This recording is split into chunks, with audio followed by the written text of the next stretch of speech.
네, 지금 야당의 공세 속에 이명박 정부 시절에 추진했던 자원외교가 도마 위에 올랐습니다. 하지만 얼마 전 이명박 전 대통령이 이 측근들, 당시에 그 참모들을 만나서 신경 쓰지 마라 이렇게 얘기를 했던 것으로 전해지고 있는데요. 지금 문제가 되고 있는 야당이 집중적으로 문제를 삼고 있는 자원외교 실패 사례가 있습니다. 바로 캐나다 유전 개발업체죠. 하베스트사의 자회사인 날이라는 곳입니다. 한국석유공사가 2009년에 매입을 했습니다. 당시 인수 금액은 1조 1,000억 원. 하지만 시설 투자, 운영비 등 추가 손실이 발생을 했는데 무려 1조 56억 원에 이릅니다. 그러니까 인수 금액과 손실금까지 합치면 2조 1,000억 원 이상의 돈이 들었습니다. 그런데 지금 현재 정부에서 석유공사에서 매각을 하기로 했습니다.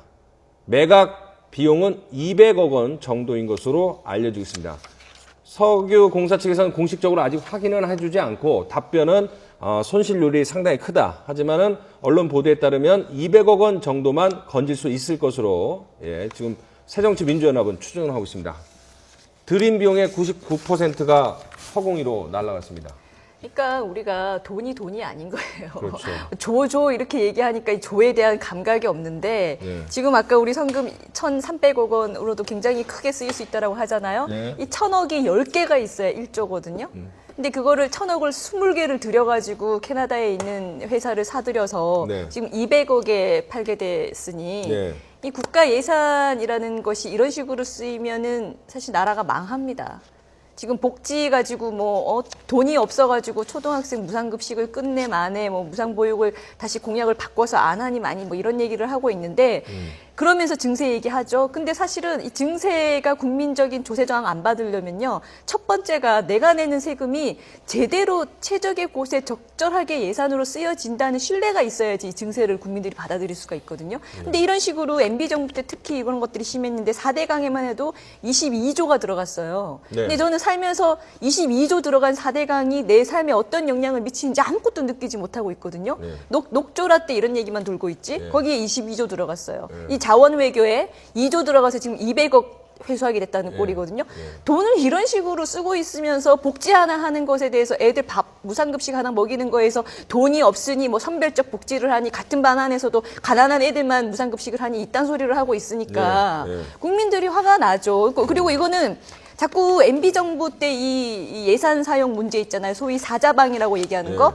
그것에 대한 국정조사를 얘기하면은 일부에서는 자꾸 정치적으로 비하시킨다. 정치적인 또 정쟁을 하려 한다라고 하는데 이거는 정치 문제가 아니라 돈 문제예요. 돈 문제. 혈세. 우리 먹고 사는 예산 문제고 혈세 문제예요. 누가 정치적으로 이 얘기를 지금 하고 있습니까? 돈 때문에 하는 거지. 돈을 함부로 써가지고 나라를 망하게 만들었으면 심판대에 올려서 제대로 조사를 해야죠. 어떻게 이렇게 예산을 쓸 수 있었냐에 대해서 누가 책임인지를 알아내야 당연한 거죠. 그거 못하고 있으면 국민이 아니에요. 눈뜬 장님이지. 4대강 부분은 자전거 동호인들은 굉장히 좋아합니다.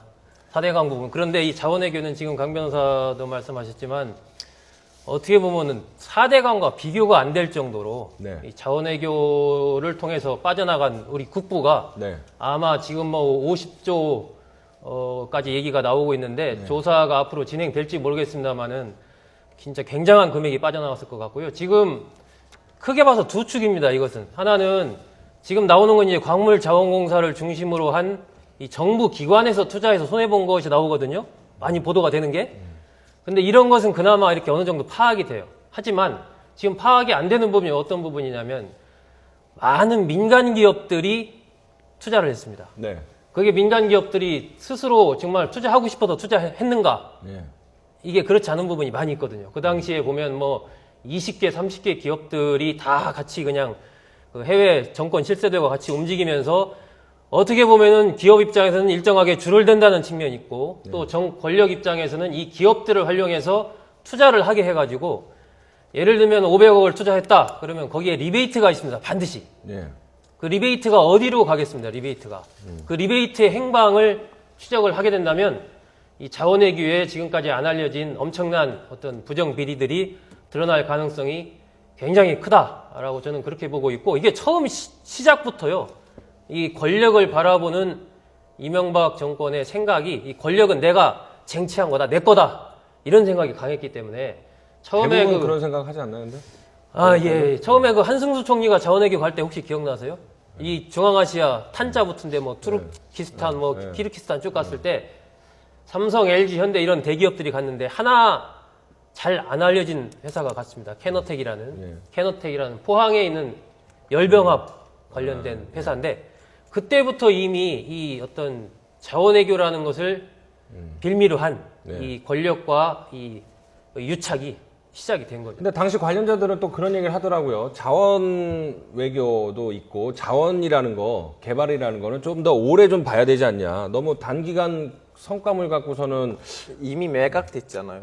그렇죠. 이미 매각이 아니, 됐기 네, 때문에 이 투자가 종결이 됐어요. 그렇죠. 그래서 투자금에 대한 판단하지 않을 수가 없고 그리고 보면은 비교적 단시간에 너무 급격히 손실이 있기 때문에 더 가다가는 거의 마이너스 수준으로 가기 때문에 지금 손절매를 한 거거든요. 그렇죠. 근데 손절매를 이렇게 했죠. 짧은 네. 시간에 이 정도로 떨어질 때는 네. 애초에 투자를 결정할 때부터 심각한 오류가 있었거나 적절한 투자가 아니었다라는 걸 의심하게 됩니다.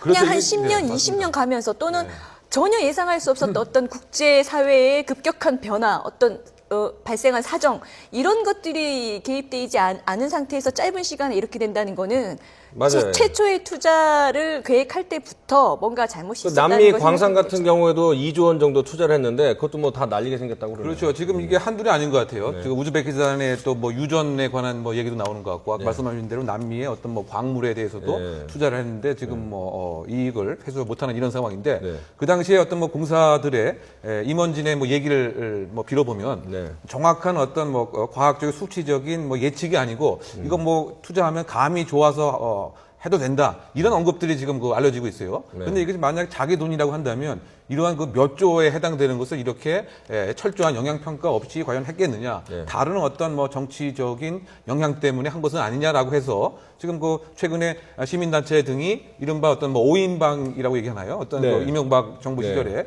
중요 결정자에 대해서 뭐 고발까지 한 상태인데 그렇죠. 사실은 이것은 참 그 네. 중에 한 명이 어제 출소를 했습니다. 만기 출소를 했죠. 그렇죠. 소위 뭐 왕차관이라고 하는 뭐 예. 그분이 출소했는데 이것은 처벌의 문제가 아닌 것 같아요. 설령 그것을 뭐 기소를 해서 입증을 했다. 그래서 이 사람을 뭐 처벌을 한다. 그것보다 더 중요한 것이 우리의 어떤 그 피와 땀이 있는 이 혈세가 그대로 국부가 유출이 됐다. 예. 그럼 왕차관 그렇죠. 나왔네요. 네, 이 문제는 과연 이제 누가 책임을 물어야 되는 것이냐 이런 그러니까 것들이죠. 근데 아까 왕차관이- 앵커도 말씀하셨다시피 이 자원외교 부분은 우리한테 필요합니다. 굉장히 절실한 부분이 있습니다. 길게 봤을 때. 그리고 하다 보면 실패할 수도 있어요. 그런데 이 이명박 그 정권 시절에 이루어졌던 이 자원외교의 문제점이 기본적인 문제점이 뭐냐면 네. 내가 자원외교를 하겠다라고 막 만방에 떠들고 시작했습니다. 네. 총리부터 시작해서 이상득 의원, 지금 박영준 전 차관 등등 자원외교 하러 가겠다라고 큰소리치고 가는데 상대의 자원을 갖고 있는 나라 입장에서 한번 생각해 보자고요. 예. 내가 지금 자원을 많이 가지고 있는데 저쪽에서 대통령 뭐 형 측근들의 큰 힘을 가진 사람들이 자원외교 하겠다라고 우리나라에 지금 온단 말이에요.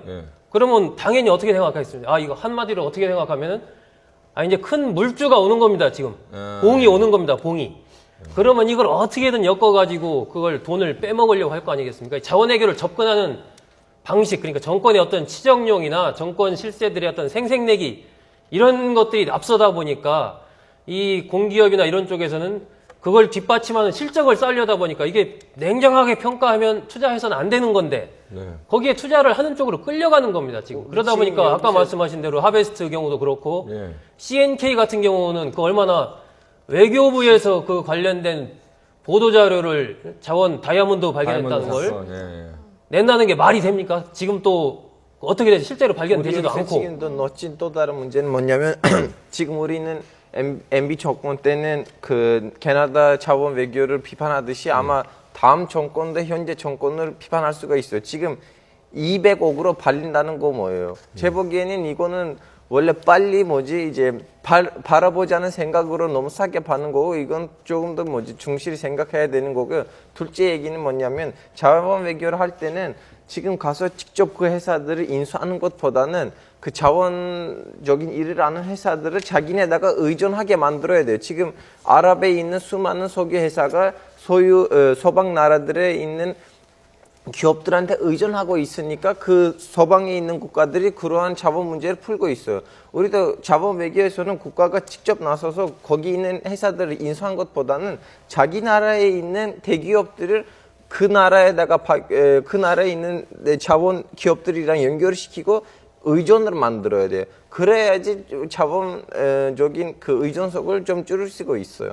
그렇게 도와주면서 밑에 이제 어떤 이 시스템을 갖출 수 있도록 해주는 게 어떤 정권의 힘인데 보이지 않게 지금 이명박 정권 때 막 자원외교 하다가 박근혜 정권으로 바뀌니까 지금 자원외교라는 말 자체가 사라졌지 않습니까? 이 국가적으로도 이런 게 국가들에서 보시면 안 좋은 그 거죠. 석유를 뺄 때 중요한 장비든가 기계이든가 그것들 다 아랍인들의 그 기술로 만들 수 있는 것들 아니에요. 그래서 한국이 지금 삼성, 현대 같은 큰 대기업들이 있는데 그 대기업들이 그 나라들에 한국 있는 그런 관련 기술 없어요, 근데.